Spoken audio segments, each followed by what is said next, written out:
Hello friends, welcome to my channel Super Multivegas. दोस्तों, आज हम लोग एक ऐसी एनबीएफसी स्टॉक के बारे में बात करने वाले हैं जिसके ऊपर कोविड की वजह से कोई भी किसी भी तरीके का कोई असर नहीं पड़ा है। देखिए, आप सब लोगों को पता है कि जिस टाइम पे ये सिचुएशन आई है, सबसे ज़्यादा जो पिटाई हुई है जिन स्टॉक्स की, वो या तो बैंक्स हैं या एनबीएफसी। एनबीएफसी में बोलूँ तो उनकी हालत काफ़ी ख़राब रही है। ऐसे टाइम पे ये जो स्टॉक है, ये 3 महीने के अंदर आपको 120% का रिटर्न देता है और अभी भी काफ़ी अच्छा चल रहा है। ये जो स्टॉक है, एक काफ़ी पुरानी कंपनी है। इसका जो बिजनेस है वो थोड़ा अलग है बाकी एनबीएफसी से, और वो ही जो इसका बिजनेस का जो नेचर है उसकी वजह से इस कंपनी के ऊपर कोविड का कोई फर्क नहीं पड़ा है। बहुत बड़ी रिटर्न आई है इसमें पिछले 3 महीने के अंदर। देखिए, जहां सारी एनबीएफसीओ की हालत खराब है, ऐसे टाइम पे इस कंपनी ने बहुत बढ़िया रिटर्न दी है। अब इस कंपनी के अंदर एफआईआईज बहुत बड़ी मात्रा में एंट्री करते हुए दिखाई दे रहे हैं। इस स्टॉक के बारे में डिटेल में जानेंगे।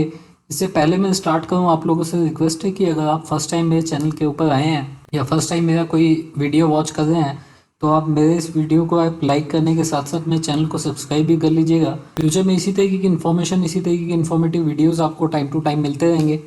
तो स्टार्ट करते हैं। ये जो स्टॉक है, देखिए, इसका नाम है मुथूट फाइनेंस लिमिटेड। साउथ की कंपनी है, और जैसे आप ज़्यादातर लोग इसके बारे में जानते हैं, गोल्ड फाइनेंसिंग का ये कंपनी काम करती है। कंपनी का करीब 80 से 90% जो बिजनेस है वो गोल्ड फाइनेंसिंग के अंदर है। काफ़ी सारी सब्सिडरीज कंपनीज हैं इस कंपनी की जो कि एनबीएफसी का ही काम करती हैं। वहाँ से भी इस कंपनी को काफ़ी सपोर्ट मिलता है। आज की डेट में इस कंपनी का जो स्टॉक प्राइस है 1112 रुपये के आसपास है।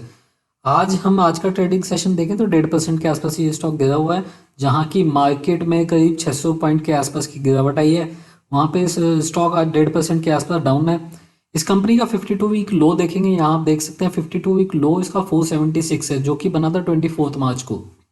उसके बाद आप देख सकते हैं कि 476 से आज इस स्टॉक ने जो अपना हाई बनाया है वो 1284 रुपये बनाया। मतलब अगर आप देखें तो करीब 130% के आसपास के रिटर्न इस स्टॉक ने दिए। आज की डेट में अगर हम इससे कंपेयर करें तो अभी भी करीब 120% के आसपास की रिटर्न यहाँ पे आपको आते हुए दिख रही है। मार्केट कैप इस कंपनी की करीब 44,000 करोड़ की है। बुक वैल्यू है 288 रुपये की। डिविडेंड ये कंपनी ठीक ठाक डिविडेंड देती है, 1.5% का डिविडेंड यील्ड है इस कंपनी का। इस कंपनी का जो ईपीएस है वो है करीब 75 रुपीज़ का। उसके चलते इस कंपनी का करीब 15 का पी आता है। अभी इंडस्ट्री पी आप देखते हैं तो 28 से अभी भी लगभग आधे पी पे, आधे मल्टीपल पे ये कंपनी काम करते हुए, तो अभी भी काफ़ी वैल्यूड स्टॉक ये आज की डेट में दिख रहा है। और इस कंपनी का शेयर होल्डिंग स्ट्रक्चर मैं आपको दिखाता हूँ। शेयर होल्डिंग स्ट्रक्चर इस कंपनी का किस तरीके से रहा है। देखिए, जो इसके प्रमोटर्स हैं उन्होंने लगातार इस स्टॉक के अंदर 73% के आसपास हिस्सेदारी बनाई हुई है लंबे टाइम से। यहाँ पे आप देख सकते हैं ये जो होल्डिंग है ये प्रमोटर्स की है। प्रमोटर्स के पास अभी भी 73.4% शेयर्स हैं आज की डेट में भी। और अगर आप देखेंगे प्रमोटर्स के बाद जो दूसरी सबसे बड़ी होल्डिंग आपको यहाँ पे दिखती है, वो आपको दिखती है एफआईआईज की। यहाँ पे आप देख सकते हैं ये 14.4% के आसपास जो होल्डिंग है ये एफआईआईज की है। इसको अगर आप पिछले कुछ क्वार्टर्स के अंदर देखेंगे तो आप देखिए इस तरीके की यहाँ पे एफआईआईज की होल्डिंग रही है लगातार बढ़ते हुए। जून 2019 में ये करीब 10% के आसपास, मतलब 9.9% थी, अभी बढ़ के 14% से ऊपर है। इसके बिल्कुल ऑपोजिट जो डीआईए होल्डिंग है, डोमेस्टिक इंस्टीट्यूशनल इन्वेस्टर्स की जो होल्डिंग है, वो यहाँ पे लगातार गिरते हुए। जैसे आपको मैंने बताया कि जून 2018 से लगातार ये बढ़ती जा रही है एफआईआईज की होल्डिंग, यहाँ पे वो गिरती हुई जा रही है। आप देख सकते हैं कि डीआईआईज की जो होल्डिंग है वो लगातार यहाँ पे गिरावट आती जा रही है। क्यों?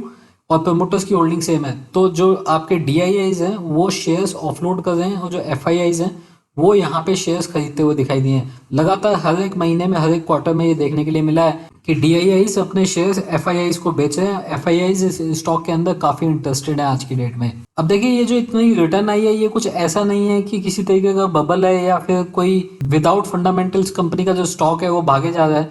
इसके अगर आप नंबर्स देखेंगे पिछले कुछ टाइम के, देखिए कुछ क्वार्टर्स के यहाँ पे नंबर आपको दिखाए गए हैं। यहाँ पे अगर आप इस कंपनी की ग्रोथ देखोगे तो बहुत ही अच्छी ग्रोथ रही है।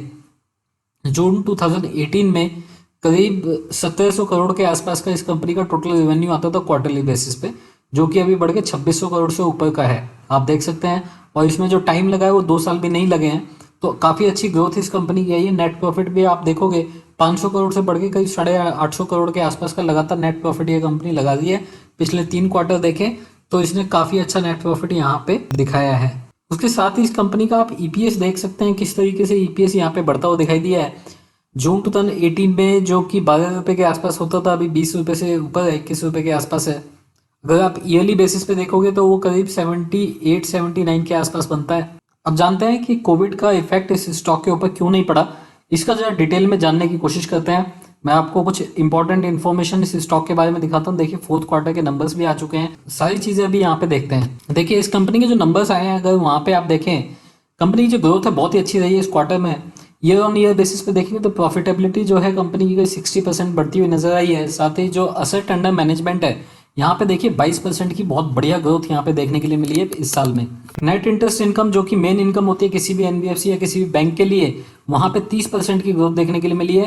प्रॉफिट बिफोर टैक्स में आप देखेंगे 38% की ग्रोथ। साथ ही जो गोल्ड लोन एयूएम है, asset under management gold loan के लिए, उसमें 21% की ग्रोथ यहाँ पे देखने के लिए मिली है। अब मैं आपको बताऊं, इंडिया में आप सब लोगों को पता होगा कि जो गोल्ड फाइनेंसिंग कंपनीज हैं वो बहुत कम है। उसकी उसकी एक बड़ी वजह है। देखिए जो गोल्ड फाइनेंसिंग कंपनीज होती हैं, उनका बिजनेस सेटअप होने में और उनको एक ठीक ठाक बिजनेस बनाने में बहुत लंबा टाइम लगता है। जो एनबीएफसी कंपनीज हैं वो इमीडिएटली अच्छा बिजनेस स्टार्ट कर सकती हैं क्योंकि बहुत सारे उनके पास एवेन्यूज होते हैं काम करने के।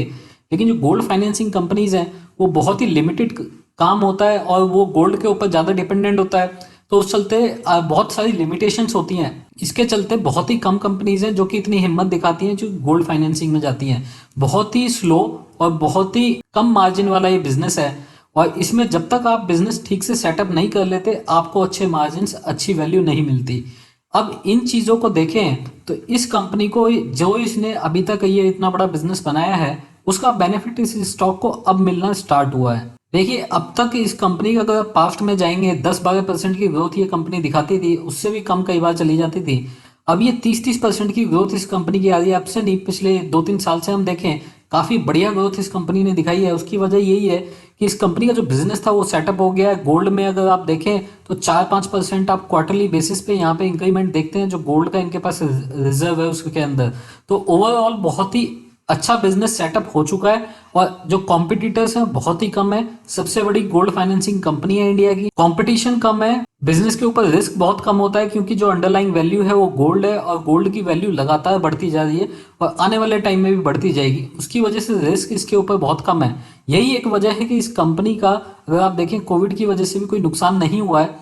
अब मैनेजमेंट की बात माने तो उन्होंने बोला कि कोविड का किसी भी तरीके का कोई इम्पैक्ट इनके ऊपर नहीं हुआ है। साथ ही इन्होंने प्रोविजनिंग जो है वो कम की है। देखिए हर एक कंपनी ने यहाँ पे प्रोविजनिंग बढ़ाई है, इस कंपनी ने प्रोविजनिंग कम की है। साथ ही एनपीए की भी कोई यहाँ पे बात नहीं उठती है क्योंकि जो लोन इस कंपनी ने दिया है वो ज्यादातर गोल्ड लोन है और गोल्ड लोन दिया जाता है 4-5-6 महीने के लिए। ज्यादातर गोल्ड लोन जो होता है वो कम टाइम के लिए ही लिया जाता है। तो ऐसे में एनपीए भी आपको इस कंपनी का बढ़ता हुआ दिखाई नहीं देगा। मैनेजमेंट का मानना है किसी भी तरीके की प्रोविजन करने की जरूरत नहीं पड़ी है इस कंपनी को क्योंकि इसका जो बिजनेस मॉडल है वो गोल्ड के ऊपर डिपेंडेंट है। 88% जो इस कंपनी का असेट अंडर मैनेजमेंट है वो गोल्ड लोन से आती है। काफी बढ़िया सिक्योरिटी है गोल्ड की फॉर्म में। गोल्ड जितना है इस कंपनी का वो एक बहुत बड़ी सिक्योरिटी है जो कि बाकी एनबीएफसीज के पास नहीं होती है। अब देखिए इनकी एक श्रीलंका में एक कंपनी है, श्रीलंका में एक सब्सिडरी कंपनी है इसकी, जिसका कि अभी जो एनबीएफसी का ही बिजनेस है लेकिन वहां पे सिर्फ 35% जो है वो गोल्ड से आता है। उसको भी ये लोग बढ़ाना चाह रहे हैं। और अभी हम मैनेजमेंट कमेंट्री हमने जो लास्ट सुनी इस कंपनी के नंबर्स के साथ, वहां पे पता चला कि ये लोग श्रीलंका की जो सब्सिडरी कंपनी है उसका 35% जो अभी पोर्टफोलियो गोल्ड से आता है उसको बढ़ा के 90% करना चाह रहे हैं। मतलब जैसे इंडिया में कंपनी है सेम तरीके का मॉडल ये श्रीलंका में रेप्लिकेट करना चाह रहे हैं। कंपनी का मानना है अभी किसी भी तरीके का कोई ना तो केपेक्स की जरूरत है आने वाले 1 साल के लिए, ना ही किसी सब्सिडरी कंपनी में कोई कैपिटल इन्फ्यूजन की जरूरत है अगले 1 साल तक। अगर हम अभी देखें आज की डेट में तो कई 100% ब्रांचेज इस कंपनी की ओपन हो चुकी हैं और अच्छा फुटफॉल भी इस कंपनी को आ रहा है। कंपनी की बात माने तो 70% फुटफॉल इस कंपनी का आना स्टार्ट हो गया है और अगले 10 से 15 दिन के अंदर ये और भी ज्यादा बढ़ेगा। कंपनी क्योंकि जैसे मैंने बताया गोल्ड लोन होता है, गोल्ड लोन कम टाइम के लिए लिया जाता है, इसीलिए इस कंपनी को कोई मॉरेटोरियम देने की जरूरत नहीं पड़ी है। मतलब जो आगे फ्यूचर में जो रिस्क है, जैसे बाकी बैंकों को और जो एनबीएफसी हैं उनको रिस्क है कि जब ये मॉरेटोरियम पीरियड खत्म होगा उसके बाद क्या होगा, वो रिस्क इस कंपनी को यहाँ पे बिल्कुल नहीं है क्योंकि 0% मॉरेटोरियम इस कंपनी का है। साथ ही इसकी सब्सिडरी कंपनी है मुथूट होम, वहां पे जरूर थोड़ा मॉरेटोरियम दिया गया है लेकिन वो भी बाकी एनबीएफसी से कम है। देखिए 25 से 30% वहां पे मॉरेटोरियम दिया गया है, जबकि बाकी एनबीएफसी में ये 55 से लेके और 70-75% तक भी मॉरेटोरियम हुए हैं। तो ये सब देख के ये लगता है कि अभी फ्यूचर में जो भी रिस्क है एनबीएफसीज के ऊपर, वहां पे भी इस कंपनी को बेनिफिट रहेगा, वहां पे भी इस कंपनी का जो स्टॉक है वो गिरेगा नहीं, कंपनी की हालत खराब नहीं होगी। और अब कंपनी का मानना है कि अगले आने वाले कुछ साल तक 15% से ज्यादा की ये इबिटा ग्रोथ दिखाते रहेंगे। तो ऐसे में स्टॉक लगातार मतलब लंबे टाइम तक अच्छा परफॉर्म कर सकता है, काफी लंबे टाइम के लिए भी स्टॉक काफी अच्छा चल सकता है। दोस्तों अगर आपको इन्फॉर्मेशन ये वीडियो अच्छा लगा हो तो आप इस वीडियो को लाइक जरूर कीजिएगा, आप इसको शेयर कर सकते हैं। अगर आपको मेरे वीडियोस पसंद है तो मेरे चैनल को सब्सक्राइब कर लीजिए। फ्यूचर में जो भी वीडियो मैं अपलोड करूंगा उसका नोटिफिकेशन आप लोगों को मिल जाएगा, वो वीडियो आप लोग देख पाएंगे। अभी के लिए इतना ही। Thank you very much, take care, bye bye.